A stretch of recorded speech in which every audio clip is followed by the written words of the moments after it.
அனைவருக்கும் வணக்கம். இன்னைக்கு நம்ம என்ன டாபிக் பார்க்க போகிறோம் அப்படின்னா, நம்ம தமிழ்நாடுன்னு எடுத்துக்கிட்டிங்கன்னா எந்த பஸ் ஸ்டாண்டு, எந்த ரயில்வே ஸ்டேஷனோ, ரெண்டாவது பார்த்துட்டிங்கன்னா ரோட்டோரம், ரெண்டாவது கவர்மெண்ட் ஆஃபீஸ் வரும், ஜிஹெச் வரும். இந்த மாதிரி எல்லா ஓரத்துலேயுமே அந்த ஆதரவற்றோர் ரெண்டாவது யாருனாலையுமே பார்த்துக்க முடியாது அப்படின்னு சொல்லி அவங்களா கொண்டு தனிமையில் விட்டுட்டு போனவங்க நிறைய பேர் அங்கே இருக்காங்க.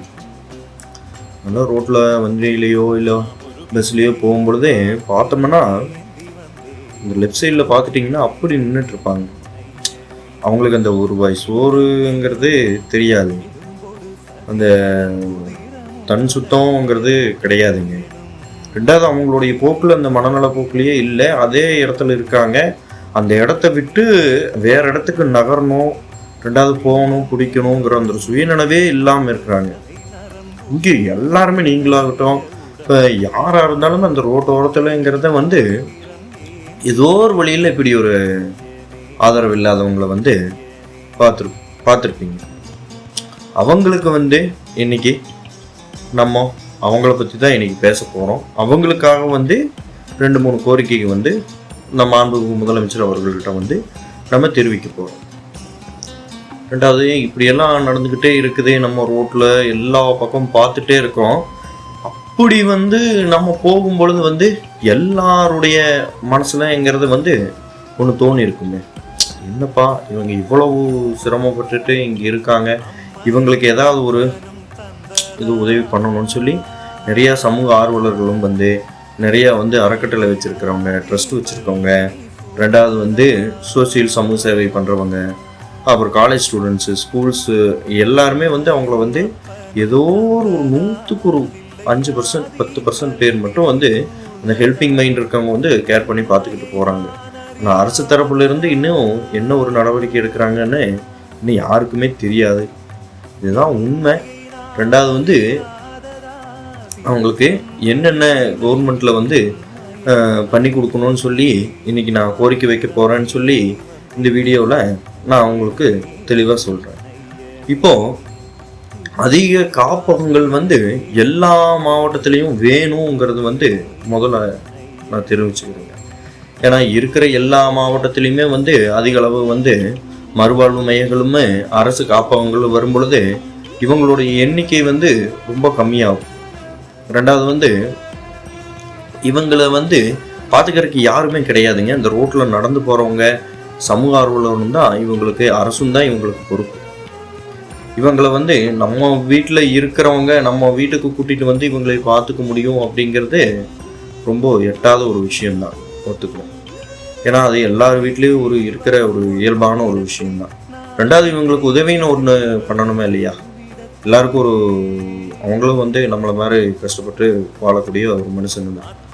அதனால் அதிக மாவட்டங்கள், எல்லா மாவட்டத்திலையும் அரசு சார்ந்த காப்பகங்கள், ஆதரவற்ற காப்பகங்கள் அதிக அளவில் வேணும் அப்படிங்கிறதையும், அதிக அளவு மறுவாழ்வு மையங்கள் அதுவும் அதிக அளவு வேணுங்கிறது முதல் கோரிக்கையாக நமது மாண்புமிகு முதலமைச்சர் அவர்கிட்ட தெரிவிச்சுக்கணும். ரெண்டாவது பார்த்துட்டிங்கன்னா சோசியல் சொசைட்டி பென்ஷன் அப்படின்னு சொல்லி ஒன்று இருக்குங்க. சமூக நலத்துறையால் அந்த சோசியல் சொசைட்டி பென்ஷன் அப்படிங்கிறது வழங்கப்படுது. அது இவங்களுக்கு இவங்க ஒரு அளவுக்கு சுயநிலமோடு இருந்தால் இந்த பென்ஷன் கொடுத்து அவங்கள வாழ்வாதாரத்திலேருந்து கொஞ்சம் மேலே கொண்டு அவங்களுக்கான இயல்பான வாழ்க்கையை திருப்பி கொடுக்கணும்னு சொல்லி ரெண்டாவது கோரிக்கையாக மாண்பு முதலமைச்சர் அவர்கிட்ட நான் தெரிவிச்சுக்கிறேங்க. அப்படி பார்த்துட்டிங்கன்னா இவங்களுக்குன்னு ஒரு மீட்பு வாகனம், அதாவது ஆம்புலன்ஸ் இருக்குது, ஃபயர் ஸ்டேஷன் இருக்குது, அதெல்லாம் மற்றவங்களுக்கு இயல்பாக இருக்கிறவங்க டக்குன்னு ஃபோன் பண்ணி எல்லாமே பேசி பிடிச்சி எல்லாமே பண்ணிடுவாங்க. அது அவங்க சமாளித்து போய்க்குவாங்க. ஆனால் இவங்களுக்கு அந்த மனநிலைங்கிறதே தெளிவாக இருக்காதுங்க. அதனால் நம்ம ஒரு மீட்பு வாகனங்கிறது எல்லா ஒரு பேருந்து நிலையங்களில், ரெண்டாவது ரயில்வே ஸ்டேஷனில், அரசு அலுவலகங்களில், ரோட்டோரத்தில், அது ரெண்டாவது வந்து சின்ன சின்ன நிழல் குடையாக அங்கங்கே அமைஞ்சிருக்கிற இடத்துல, ஒரு ஏதோ ஒரு பொது இடத்துலைங்க இந்த வாகனம் வந்து ரோந்தில் வந்து மீட்பு வாகனமாக செயல்பட்டுக்கிட்டே இருக்கும் பொழுது என்ன ஆகுனா, இவங்களை வந்து ஈஸியாக வந்து அவங்கள கூட்டிகிட்டு போய் காப்பகம் கொண்டு போய் அவங்கள மறுவாழ்வு படுத்துறதுக்கு ஒரு நல்ல வாய்ப்பு இருக்குது. அப்புறம் உங்களை என்னை மாதிரி அவங்க மேலே ஒரு அக்கறைப்படுற மனுஷங்களை வந்து நிறைய பேர் இருக்காங்க. அவங்க வந்து ஒரு டக்குன்னு அவங்க மனசுக்கு தோணின உடனே ஒரு டோல் ஃப்ரீ நம்பர்னு சொல்லி இருந்துச்சுன்னா அதுக்கு டக்குன்னு ஃபோன் பண்ணி சொல்லி அவங்கள வந்து அந்த மீட்பு வாகனத்தில் வந்து கூட்டிகிட்டு போய் நல்வழிப்படுத்தி அவங்களுக்கு இந்த சமூகத்தில் வாழ்கிறதுக்கு அரசு உதவி செஞ்சு தரணும்னு சொல்லி ரெண்டாவது கோரிக்கையாக நான் கேட்டுக்கிறேங்க. இப்போ இருக்குங்க டோல் ஃப்ரீ நம்பர்லாம் வந்து சொல்கிறாங்க, ஆனால் அதுக்கான அவேர்னஸ் இல்லை. ரெண்டாவது வந்து அந்த அவேர்னஸும் வேணுங்கிறத ரெண்டாவது கோரிக்கையில் நான் சொல்லிக்கிறேன். அடுத்தது பார்த்துட்டிங்கன்னா இதுக்குன்னு ஒரு டிபார்ட்மெண்ட் இருக்குதுங்க நம்ம கவர்மெண்ட்டில். என்னங்க டிபார்ட்மெண்ட்டு அப்படின்னு தானே சொல்கிறீங்க? சொல்கிறேன். அதாவது சமூக நலம் மற்றும் மகளிர் உரிமைத்தொகை மற்றும் சமூக பாதுகாப்புத்துறை, ஆதரவற்ற குழந்தைகள், பெண்கள் மற்றும் முதியோர் நலத்துறை ஆகிய துறைகள் வந்து இந்த செயல்பாட்டுகள் தான் இருக்குது. அந்த துறைக்கு வந்து நேரடியாக வந்து முதலமைச்சருடைய பார்வைக்கு வரணும் அப்படின்னு சொல்லி மூணாவது கோரிக்கையாக நான் சொல்லிக்கிறேன். ஏங்க இது வந்து இந்த டிபார்ட்மெண்ட் வந்து சிஎம்க்கு கீழே வரணுங்கிறத நீங்கள் தெளிவாக சொல்கிறீங்க அப்படின்னு தானே கேட்குறீங்க? இல்லைங்க, உங்களை என்ன பார்த்துக்கிறதுக்கு ரெண்டாவது அரசு வந்துகிட்ட வந்து தகவல் தெரிவிக்கிறதுக்கு மக்கள் பிரதிநிதிகள் ஏகப்பட்ட பேர் இருக்காங்க. அவங்களே சொல்லிடுவாங்க. மேக்ஸிமம் நம்ம சொல்லுவோம், இல்லை பொது இடத்துல ஏதாவது ஒரு கடித வாயிலாவோ மனு வாரியாவோ இல்லை தொலைக்காட்சியோ இல்லை ஏதாவது ஒரு இணையதள வாரியாவோ வந்து நமக்கான உதவிகள் வந்து எப்படியோ ஒன்று நம்ம கேட்டு பெற்றுவோம். ஆனால் இவங்களுக்கு வந்து கிடையாது. அதே வந்து முதலமைச்சருடைய பார்வைக்கு கீழ் வந்து இந்த ஆதரவற்றவர்கள் வந்து கணவரால் கைவிடப்பட்டவர்கள் மற்றும் மாற்றுத்திறனாளிகள், ரொம்ப முதியவர்கள், மனநலம் பாதிக்கப்பட்டவர்கள், ரெண்டாவது அவங்களே பார்த்துக்க முடியாத ஒரு சுச்சுவேஷனில் இருக்கிறவங்க, ஆதரவற்றவங்க, குழந்தைகளால் வந்து கைவிடப்பட்ட முதியோர்கள், இந்த மாதிரி நிறைய பேர் இருக்காங்க.